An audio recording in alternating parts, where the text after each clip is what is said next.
नमस्कार, मैं विभा उपाध्याय आप सभी दर्शकों का अन्नदाता कार्यक्रम में स्वागत करती हूं। किसान बेहद परिश्रमी होते हैं। वे खेतों में जी तोड़ मेहनत करते हैं, जो अनाज, फल और सब्जियां उगाते हैं। हमारे देश की अर्थव्यवस्था का लगभग समूचा भार इन्हीं के कंधों पर है। ऐसे ही भारतीय किसानों को खेती बाड़ी से जुड़ी हुई बहुत सी नई, रोचक और लाभकारी जानकारियां देने के लिए हर रोज सुबह हम आपके साथ होते हैं। तो चलिए, कार्यक्रम शुरू करने से पहले देखते हैं क्या है अन्नदाता के आज के कार्यक्रम में। कैसे लें करेले की फसल से अधिक उत्पादन।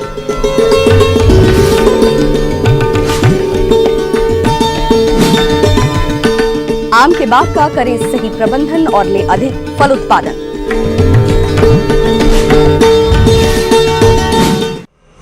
केंद्रीय गृह मंत्रालय ने बुधवार को लॉकडाउन 2.0 के दौरान कम जोखिम वाले क्षेत्रों में छूट संबंधी गाइडलाइन जारी की है। ये छूट 20 अप्रैल से लागू होगी। कटाई और आने वाले दिनों में नए बुआई सीजन के शुरू होने के मद्देनजर खेती किसानी से जुड़े कामों को खास छूट दी गई है। हालांकि इस दौरान सोशल डिस्टेंसिंग के मानकों का कड़ाई से पालन किया जाएगा। लॉकडाउन 2.0 के इस दौरान गतिविधियों पर छूट रहेगी। खेती से जुड़ी सभी गतिविधियां चालू रहेंगी। किसानों और कृषि मजदूरों को हार्वेस्टिंग से जुड़े काम करने की छूट रहेगी। कृषि उपकरणों की दुकानें, उनके मरम्मत और स्पेयर पार्ट्स की दुकानें खुली रहेंगी। खाद, बीज, कीटनाशकों के निर्माण और वितरण की गतिविधियां चालू रहेंगी। इनकी दुकानें खुली रहेंगी। कटाई से जुड़ी मशीनों, कंबाइन के एक राज्य से दूसरे राज्य में मूवमेंट पर कोई रोक नहीं रहेगी। मछली पालन से जुड़ी गतिविधियां, ट्रांसपोर्ट चालू रहेंगे। दूध और दुग्ध उत्पादन के प्लांट और इनकी सप्लाई चालू रहेगी। मवेशियों के चारे से जुड़े प्लांट, रॉ मटेरियल की सप्लाई चालू रहेगी। मनरेगा में सिंचाई और वाटर कंजर्वेशन से जुड़े कामों को प्राथमिकता दी जाएगी। मनरेगा के कामों को सोशल डिस्टेंसिंग का सख्ती से पालन करते हुए किया जाएगा। फल, सब्जी, मीट, मछली, पोल्ट्री, खाद्यान्न, मवेशियों के चारे की दुकानों को छूट बरकरार। इस दौरान सोशल डिस्टेंसिंग के मानकों का पालन करना होगा, लेकिन हॉटस्पॉट वाले इलाकों में ये लागू नहीं होगा।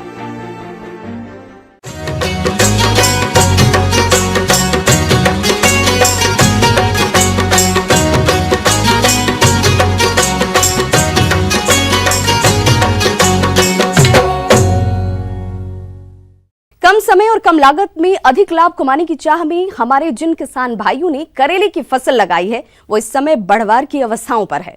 तो इस फसल से अधिक उत्पादन लेने के लिए खरपतवार नियंत्रण, सिंचाई, उर्वरक प्रबंधन करते हुए कीट और रोग नियंत्रण कैसे करें, इसकी जानकारी दे रही हैं विषय विशेषज्ञ नेहा कुशवाहा।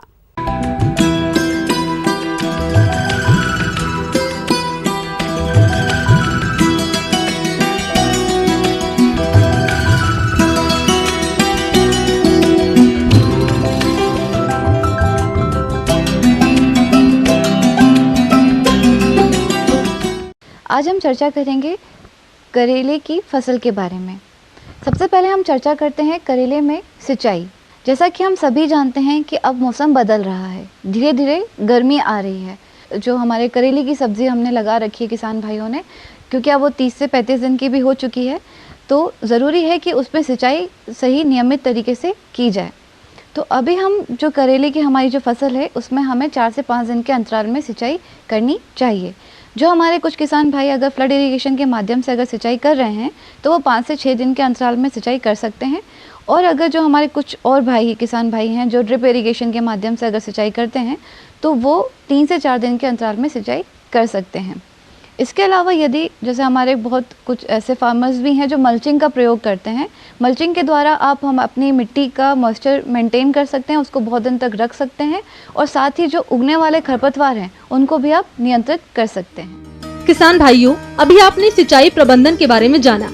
अब आइए जानते हैं आप करेला की फसल से ज्यादा उत्पादन प्राप्त करने के लिए खरपतवार नियंत्रण और उर्वरकों का प्रयोग किस प्रकार से करें। सबसे पहले हम ये जान लें कि खरपतवार से हमारी मुख्य फसल पर क्या असर पड़ता है। जैसे कि हमारी मुख्य फसल हमने करेला लगा रखी है, अगर उसमें कोई भी खरपतवार आता है, तो वो जो मॉइस्चर हुआ, लाइट हुआ या हवा है, इन सब के लिए वो कॉम्पीट करता है। तो जिससे जो हमारी मुख्य फसल है उस पर बहुत ही ज़्यादा प्रभाव पड़ता है। वो अपनी ग्रोथ पूरी नहीं कर पाता है और कभी कभी हमारी फसलों को बहुत अधिक नुकसान पहुंच जाता है। तो इसलिए ज़रूरी है कि हम समय समय पर निंदाई गुड़ाई के माध्यम से हमारे खेत को साफ रखें या फिर वीड मुक्त रखें। तो हमें 25, 30 या 35 दिन के अंतराल पे हमें पहली निंदाई या गुड़ाई कर देनी चाहिए। फिर दूसरी बार जो हम करेंगे तो 45 से 50 दिन के अंतराल पे करेंगे। अब हम आगे बात करते हैं करेले में खाद एवं उर्वरक प्रबंधन की। 108 kilogram urea, 250 kilogram single super phosphate, 60 kilogram potash, इसकी भी हमें आवश्यकता होती है। तो यूरिया का जो हमारे मात्रा हमने ली है उसकी आधी मात्रा को हम लेंगे और सिंगल सुपर फॉस्फेट और पोटैश इसकी पूरी मात्रा को हम जब हम खेत तैयार करते हैं उस टाइम हम दे देते हैं। जो हमने बचाया हुआ जो हमारा आधा यूरिया बच गया है उसको हम 2 भागों में विभाजित कर देंगे। तो जो हमारा आधा जो भाग होगा उसको हम जब हमारा फसल में 4 से 5 पत्तियां आने की अवस्था होगी हम उस समय उसको देंगे, और जो बची हुई हमारी आधी और मात्रा बची है यूरिया की उसको हम जब हमारे पौधे में फूल आने लगेंगे उससे पहले हम उसको दे देंगे। इसके अलावा हमारे किसान भाई अपनी फसल में NPK 19-19-19 की जो पानी में घुलने वाली जो होती है उसमें 100 ग्राम वो और साथ में ह्यूमिक एसिड की 30 ml को हम 15 लीटर पानी में मिलाकर भी छिड़काव कर सकते हैं। इससे भी हमारी फसल को बढ़त प्रदान होती है।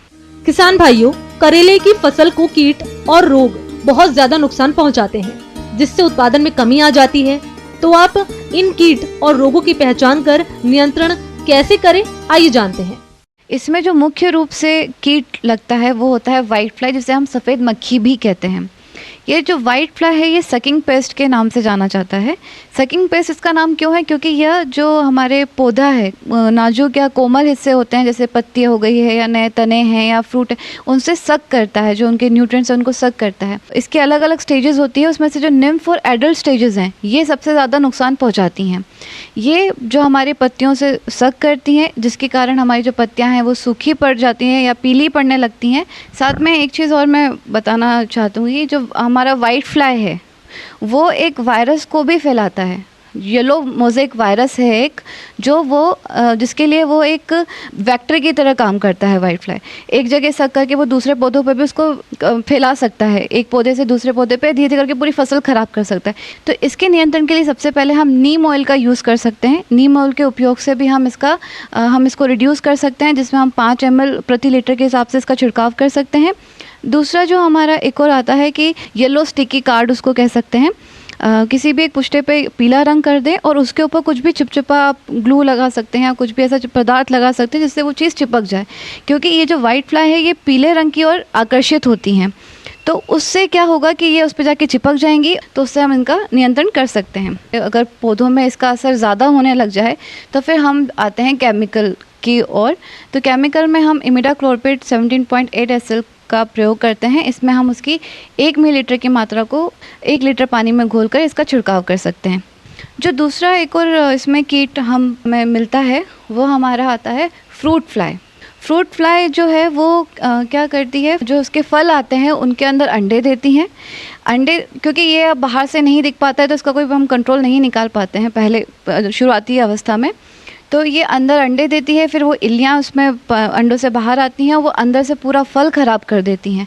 तो जब इनिशियल स्टेज में जैसे अगर किसान भाई देखते हैं कि उनके फसल ख़राब हो रही है या जो फल निकल रहे हैं वो सही नहीं है, तो उनको उसी टाइम पे निकाल के डिस्ट्रॉय करने के लिए आप कोई गड्ढा खोदिए और 5 सेंटीमीटर के अंदर के नीचे उसको गाड़ दीजिए।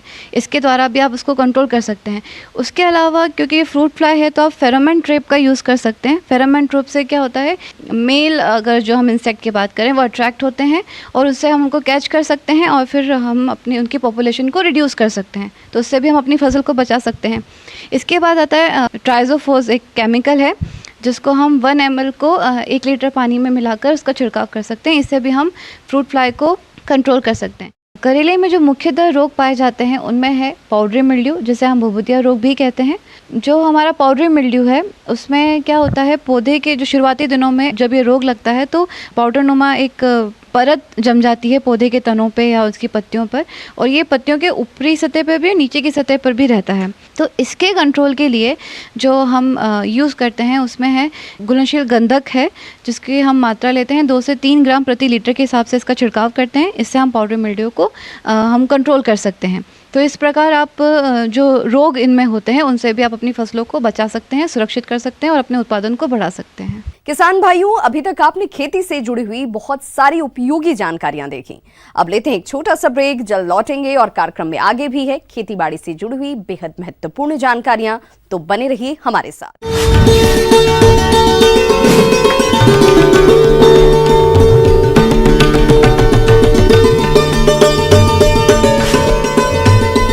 ब्रेक के बाद आप सभी दर्शकों का अन्नदाता में एक बार फिर से स्वागत है। चलिए रुक करते हैं अपनी अगली कड़ी की ओर।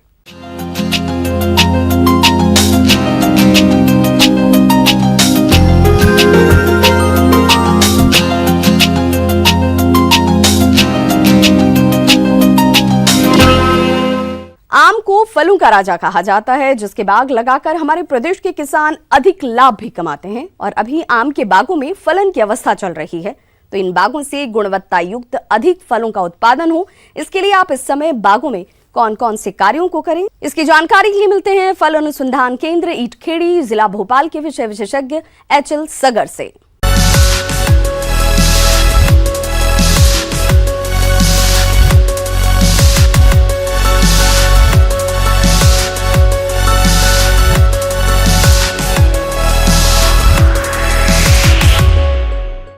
हर क्षेत्र में भरपूर पैदावार लिए हुए बागान खड़े हुए हैं और उम्मीद है कि आम की फसल इस बार बहुत ही अच्छी आने की संभावनाएं हैं।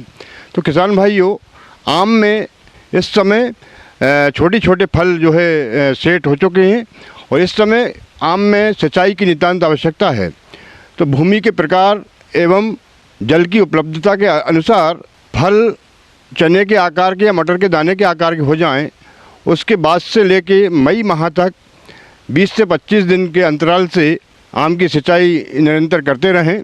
प्रथम सिंचाई देने के बाद अगर दूसरी सिंचाई और प्रथम सिंचाई के बीच में अंतराल ज़्यादा कर देते हैं, उस अवस्था में आम के फल कठोर हो जाते हैं और उसके बाद जब हम पानी देते हैं उस समय आमों में फटने की समस्या आ जाती है, वो चमड़ी हार्ड होने के कारण।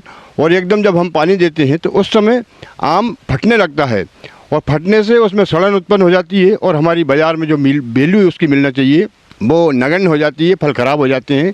तो ऐसी अवस्था ना आने दें, तो तब जाके हमें आम से अच्छा उत्पादन प्राप्त होगा। आम के फल झड़ने से आपके बच जाएंगे और बहुत ही अच्छी आपको आमदनी प्राप्त इससे होगी। किसान भाइयों, आम के बागों को कुछ रोगों द्वारा ज्यादा नुकसान पहुंचाया जाता है, तो आप इनकी पहचान कर नियंत्रण किस तरह से करें, आइए जानते हैं। आम जब सेट हो जाए उसके बाद कभी कभी आपने देखा होगा कि तापक्रम कम होने या बारिश होने के कारण कभी कभी बोर पे या फल जब छोटे छोटे होते हैं उस अवस्था में पाउडरी मिल्ड्यू का अटैक हो जाता है। इसकी पहचान के लिए हम देखेंगे कि फूलों पे या फलों पे सफ़ेद सफ़ेद पाउडर एकत्र हो जाता है। इसके कारण फूल और फल का झड़ना ज़्यादा मात्रा में हो जाता है। इसकी रोकथाम के लिए सल्फेक्स या सल्फ़र का घोल इन पे स्प्रे करके और इस बीमारी से हम हमारे बागानों को बचा सकते हैं, आम के फलों को झड़ने से बचा सकते हैं।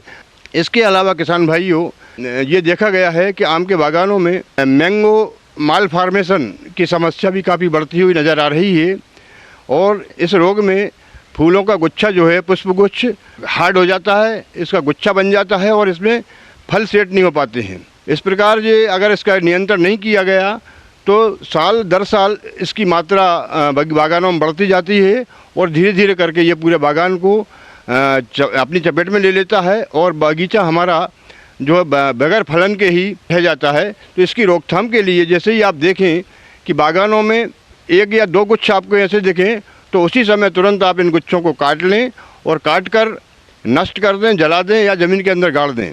और इसके अलावा यह बीमारी रसचूसक कीटों से फैलती है, तो ये गुच्छों काटने के बाद पूरे बगीचे में तो कीटनाशक दवाई का स्प्रे करके हमारे बगीचों को हम सुरक्षा प्रदान कर सकते हैं। किसान भाइयों, आम के बाग से आने वाले समय में ज्यादा फलों की प्राप्ति हो, इसके लिए आपको आम के बागों में कीटों का नियंत्रण करना अति आवश्यक है। तो आप कैसे करें इस कार्य को, आइए जान लेते हैं।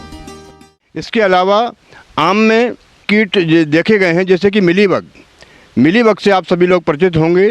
ये पौधों की अग्रकलिका पे अपना आक्रमण करती हैं और पूरे पौधे की अग्रकलिका पे ये सफ़ेद रंग की चिपकी हुई हमें देखने को मिल जाएंगी और ये पौधे की बढ़वार को रोक देती हैं और उस अग्रकलिका को पूरी तरह खाकर उस अग्रकलिका में फूल का बनना ये रोक देती हैं और हमारा जो है उत्पादन इससे बाधित होता है और किसान को काफ़ी क्षति का सामना करना पड़ता है।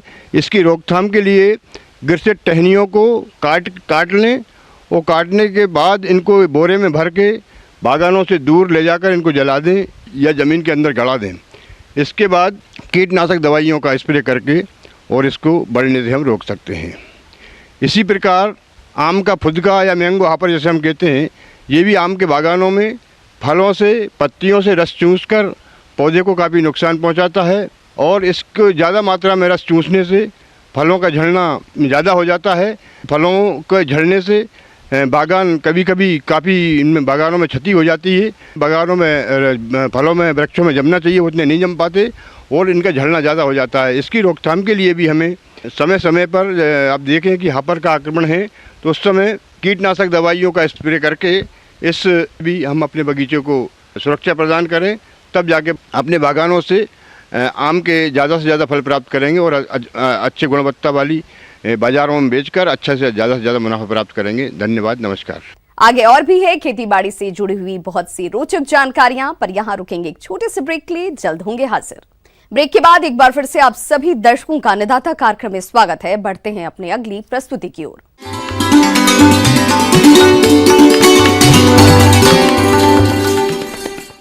अन्नदाता हेल्पलाइन निशुल्क फोन संपर्क सेवा के माध्यम से आपके द्वारा पूछे गए प्रश्नों में से एक या दो महत्वपूर्ण प्रश्न को हम अपने कार्यक्रम में शामिल करते हैं और इसी के तहत आज का चयनित प्रश्न और उसका जवाब इस प्रकार है।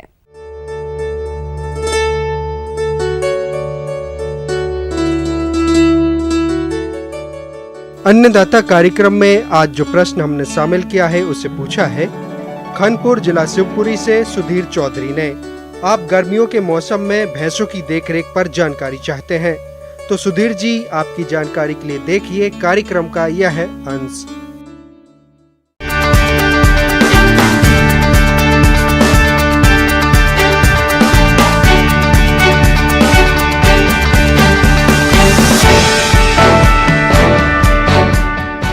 वैसे हमारे देश में सभी जगह और सभी भागों में पाई जाती हैं और इनसे जो दूध उत्पादन की क्षमता है तो सबसे ज़्यादा अभी भी लगभग 56% के आसपास में दुग्ध उत्पादन हमारे देश में भैंसों से दिया जाता है और पूरे दुनिया में जो भैंसें हैं उसका सबसे ज़्यादा प्रतिशत हमारे देश में ही निर्भर करता है। और जो कि भैंसें हैं लगभग सभी किसान हमारे भाई भैंसों का पालन करते हैं। अभी जो समय आने वाला है वह गर्मियों का कि सर्वप्रथम हम बात करें अगर आवास की, प्रथम आवास कैसा होना चाहिए। हमारा आवास सबसे पहले बात करेंगे आपकी फर्श हमेशा नॉन स्लिपरी मतलब फिसलन वाला नहीं होना चाहिए।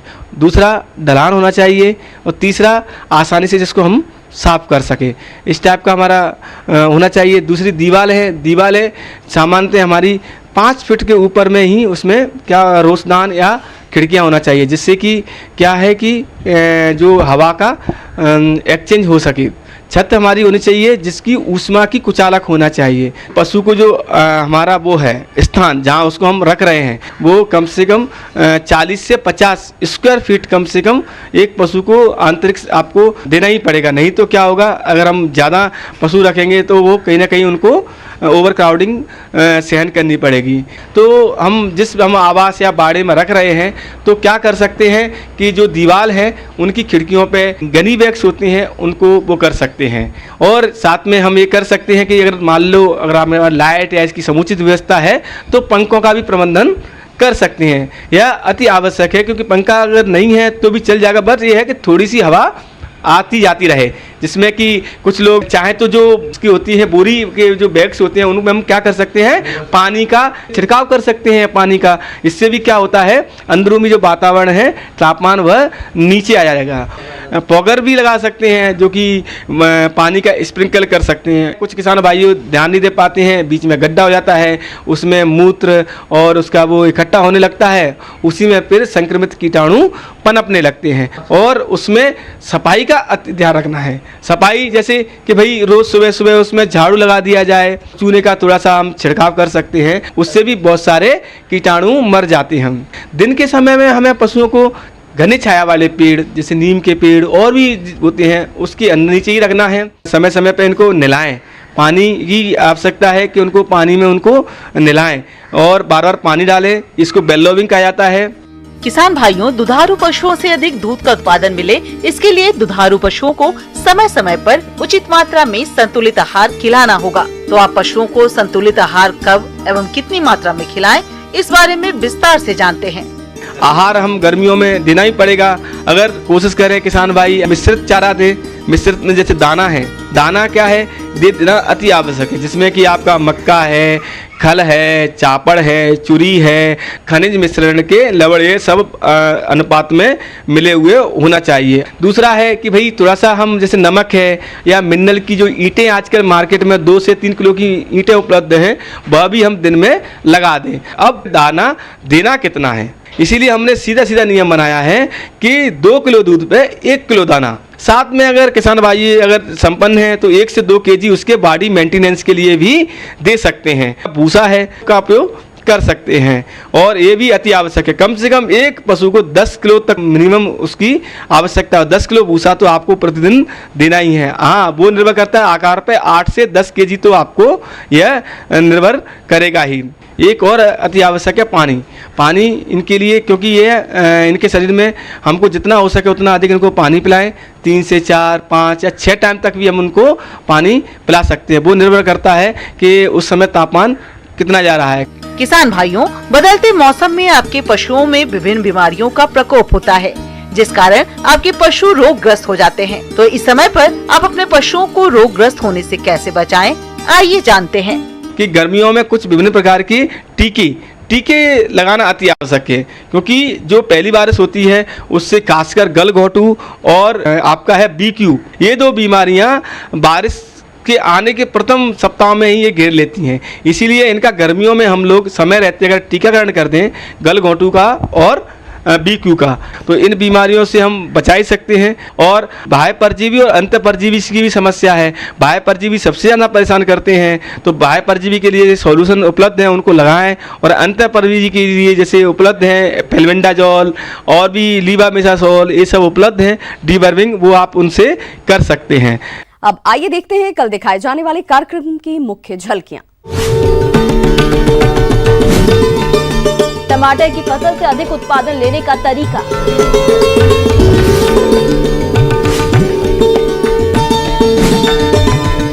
नेपियर घास उगाए, कम लागत में वर्ष भर हरा चारा पाए। किसान भाइयों, अन्नदाता आपकी सेवा के लिए संकल्परत है। कृषि संबंधित समस्या और सुझावों के लिए आप हमें इस पते पर संपर्क कर सकते हैं। प्रोड्यूसर अन्नदाता, न्यूज़ 18 मध्य प्रदेश, छत्तीसगढ़।